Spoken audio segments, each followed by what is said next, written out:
They demanded a fortune for a catastrophic failure. Instead, the mechanic stood perfectly still, holding up a cheap, corroded cable.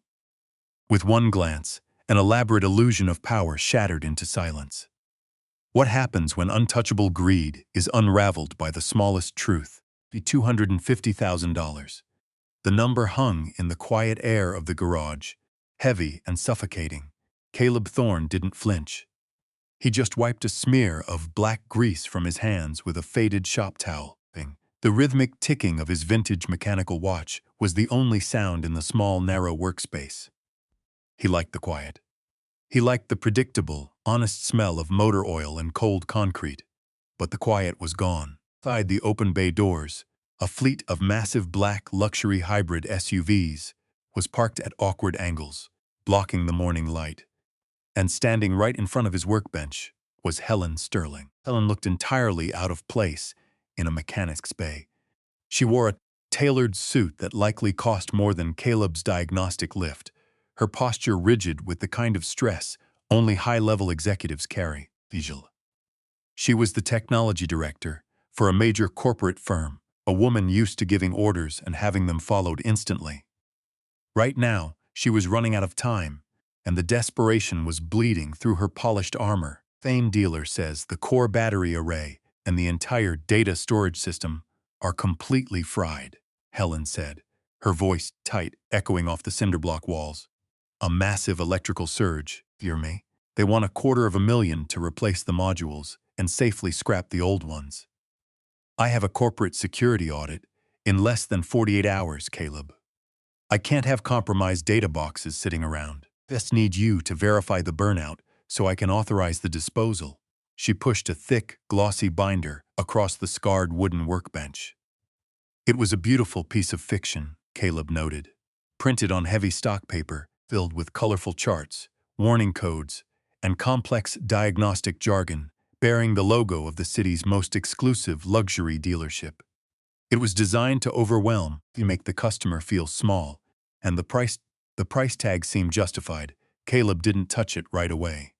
He looked at Helen's tense shoulders, his expression calmly detached from her panic. The dealer already gave you the death sentence. Why bring them to a one-bay shop on the edge of town? Because you used to design the firewall architecture for these exact systems before you left the industry, Helen snapped, patience fraying. And because my board won't write a check that big without a secondary sign-off. Just read the report. It's all in there. Caleb finally pulled the binder toward him. He flipped past the executive summaries and the slick branding, his eyes hunting for the raw data. He didn't care about the dealer's grand conclusions. He only cared about the numbers. Silence stretched between them, tapped her expensive heel against the concrete floor. Well, Caleb stopped on page 14. His blue eyes narrowed.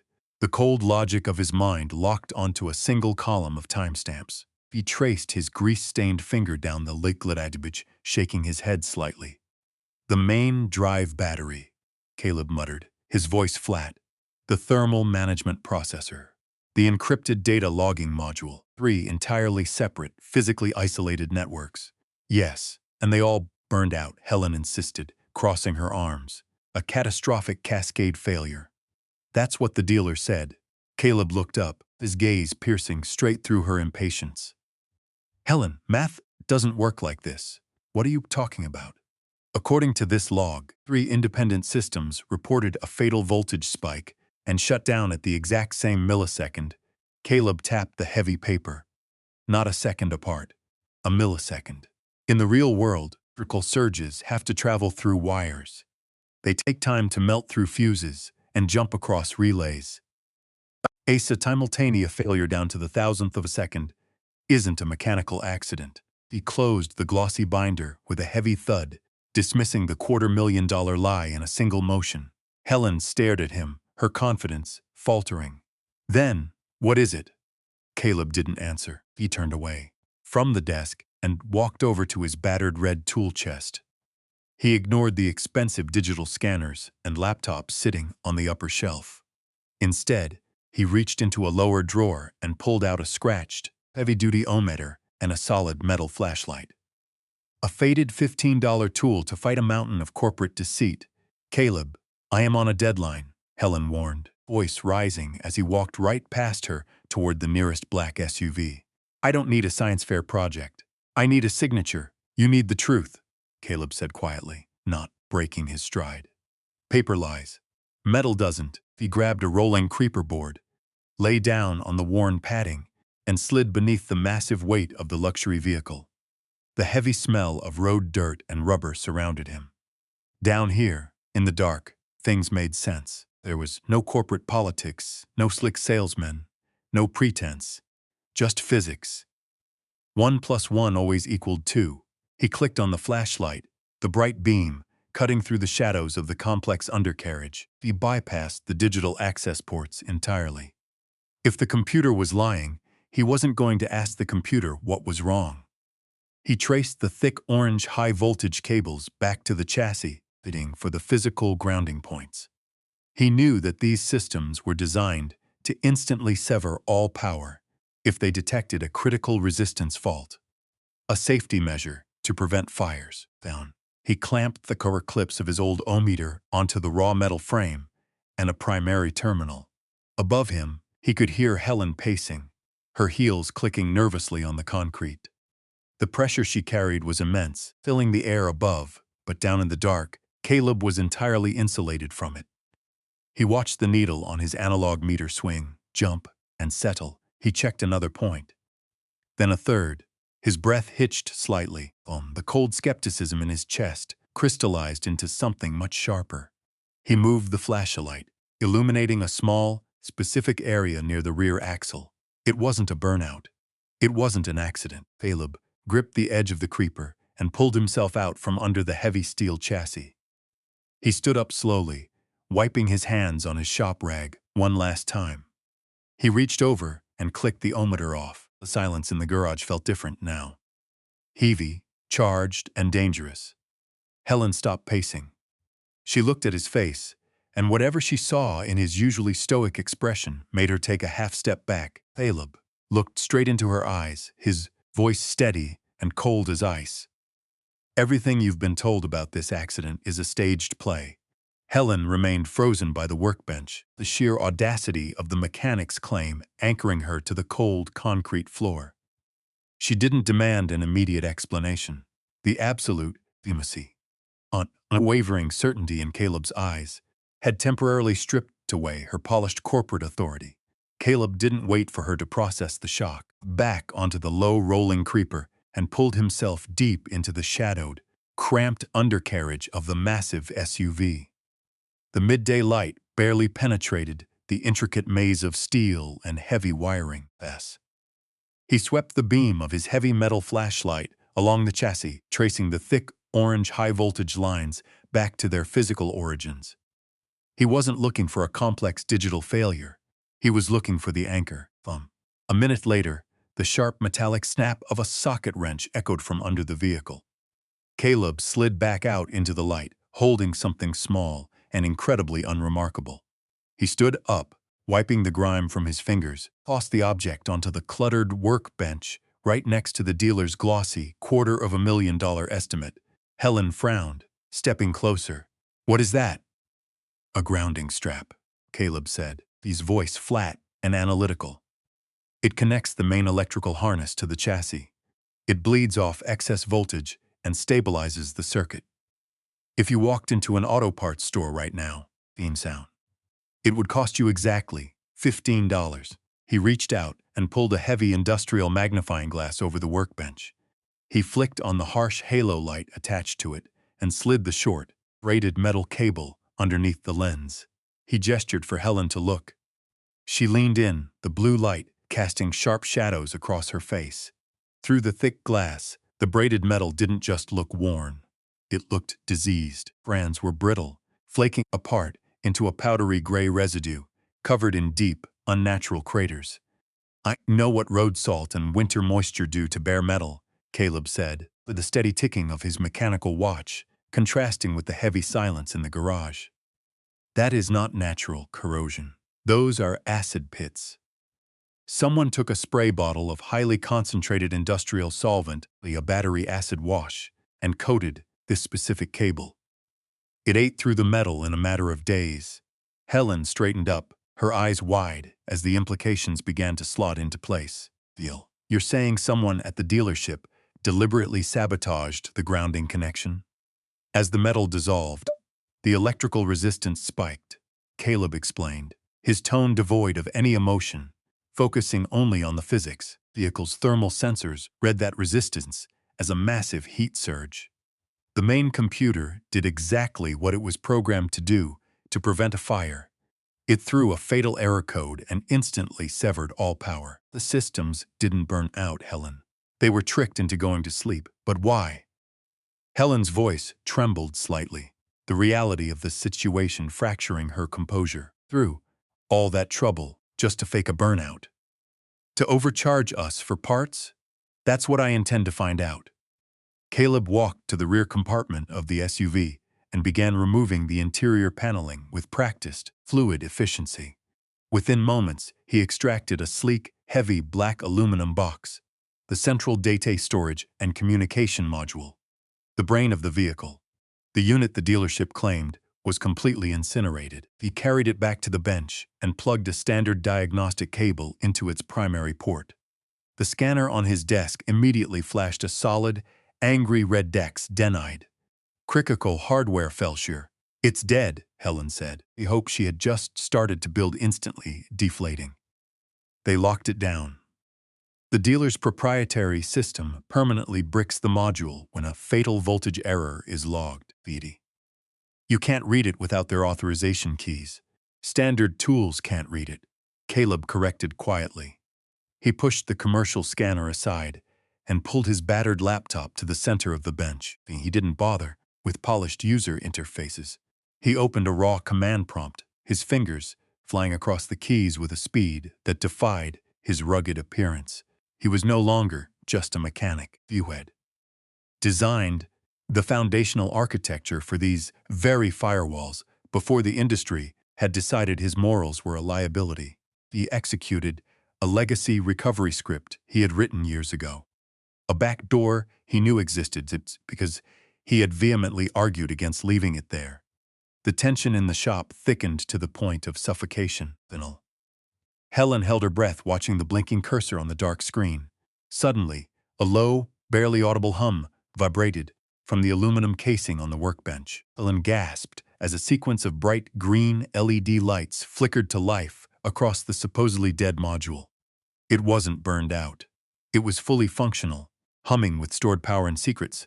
On Caleb's laptop, the screen vanished, replaced by a cascading waterfall of raw system data, white and green text reflecting in his cold blue eyes.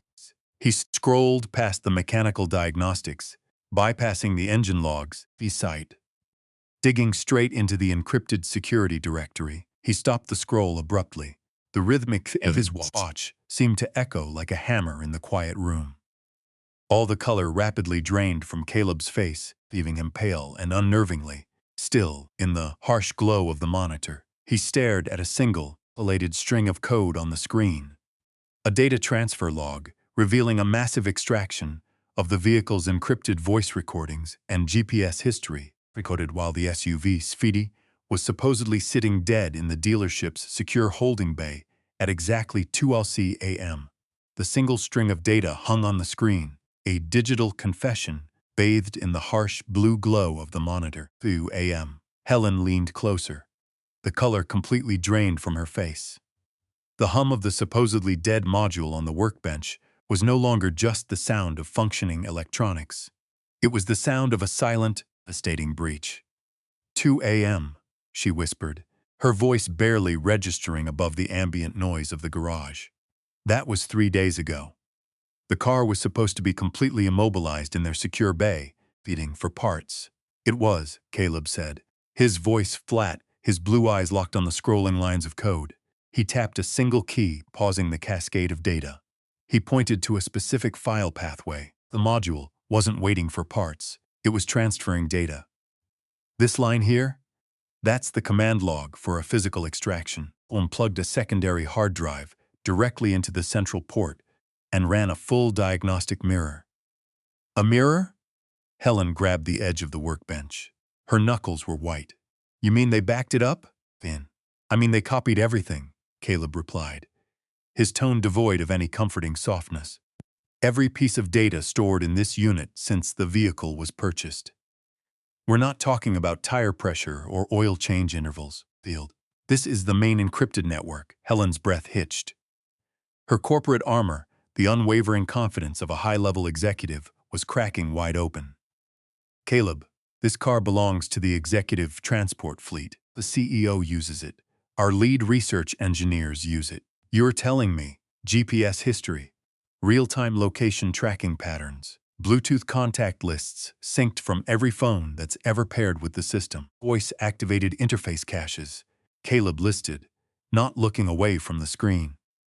Every conversation held in that cabin, every phone call routed through the speakers. They took it all. The silence that followed was suffocating. The reality of the situation was no longer about $250,000 in fraudulent repair bills. It was about corporate espionage. It was about raw, highly classified intelligence being quietly siphoned off in the middle of the night by the very people trusted to maintain the fleet. Oh my God, Helen gasped, stumbling back a step. Panic she had been holding at bay finally broke loose. Holt, Gregory Holt, he's the owner of that dealership. He handed me that estimate himself. He looked me right in the eye. She grabbed her phone from her pocket, thumbs flying across the screen. I need to call the federal authorities. I need to call our legal team. We need to lock that entire building down immediately. Caleb moved faster than she expected. He reached out and clamped his hand firmly over hers, stopping her mid-dial. Don't, he commanded, his voice a low, hard rumble that cut right through her rising hysteria. Don't? Helen yanked her hand back, furious. You insane? They have our data. They could be selling it right now. And if you call the authorities right now, they'll never find it, Caleb said, his logic cold and immovable. Listen to me, Helen. Think like the engineer you hired. Gregory Holt isn't some street-level mechanic running a chop shop. He runs a multi-million-dollar luxury dealership. He has lawyers, he has security, and he has a heavily insulated IT network. Stared at him, her chest heaving, the phone still clutched in her hand. So we just sit here? We think, Caleb said, turning back to the screen. Right now, $15 corroded cable and a log file on my laptop showing a data transfer. If federal agents walk through Holt's front door with a warrant, first thing he's going to do is trigger a remote wipe on whatever server he's using to store that data. He'll claim it was a rogue technician, Helen said, the realization dawning on her. The panic began to recede, replaced by a cold, hard knot of strategy. He'll fire some kid in the service bay, say he knew nothing about it, and the data will be gone forever. Exactly, Caleb confirmed. The initial shock had passed for him, leaving behind only the sharp-focused clarity of a man preparing to dismantle a system he despised. He reached down and picked up his tablet, quickly transferring the critical log files from his laptop. To nail a guy like Holt, you can't just prove the crime happened. You have to prove he's holding the stolen goods, and you have to catch him before he has time to hit delete.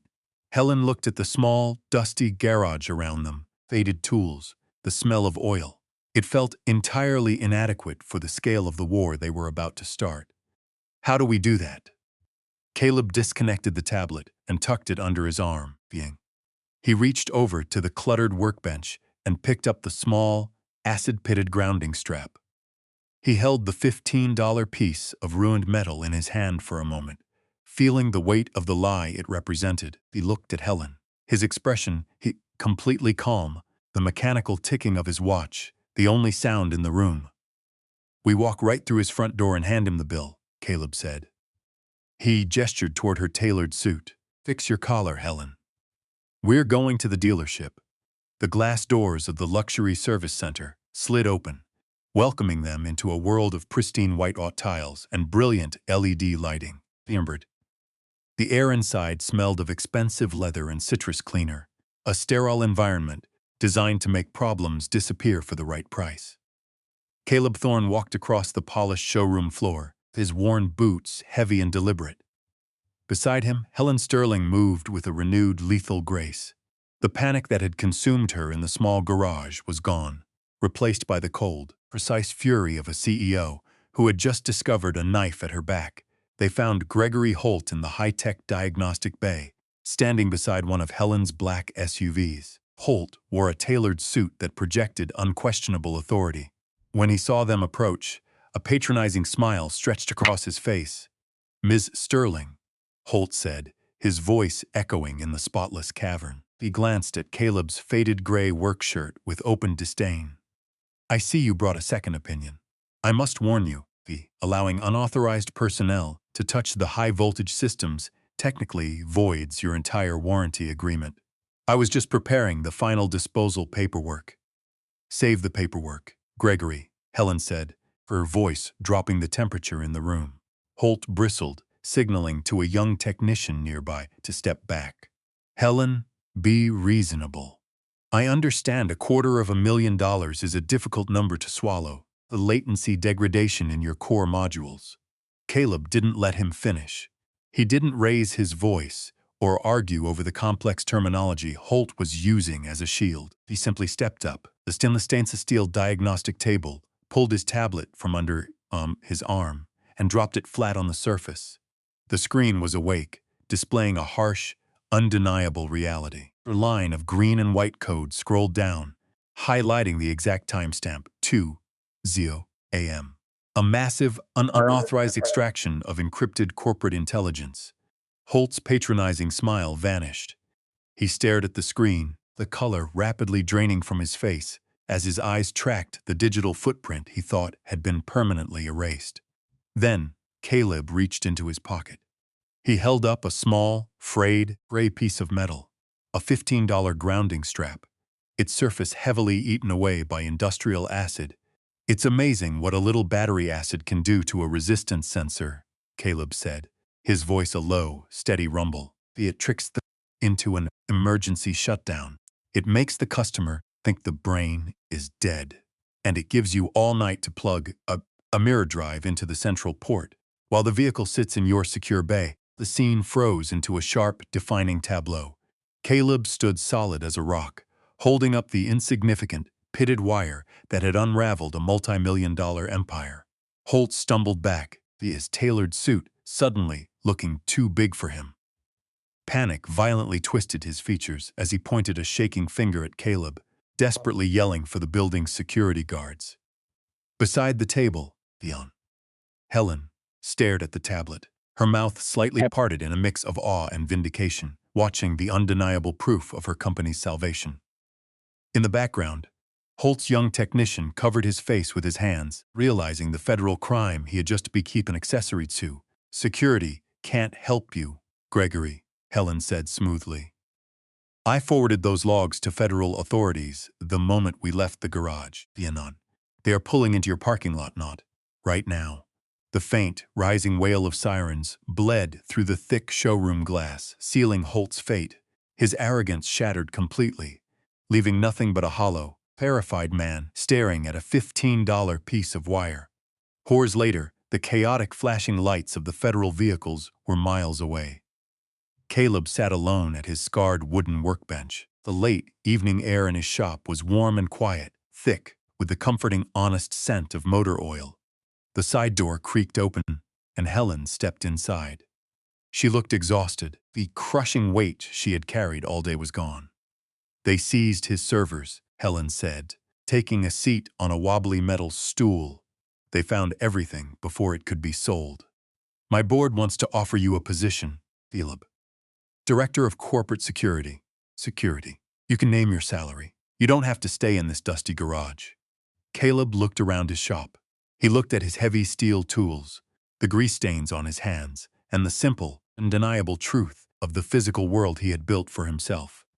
He didn't want the corner offices or the corporate politics that had betrayed him. "Years ago, I appreciate the offer, Helen," Caleb said, his tone gentle, but absolutely firm. "But I like it here. Down here, the math always adds up." Helen smiled, a genuine warm expression that finally reached her eyes. She reached into her blazer and placed a thick, embossed folder on his desk. Then I hope you'll accept an exclusive consulting and maintenance contract for our entire fleet. Whatever your rate is, double it." She didn't wait for him to argue.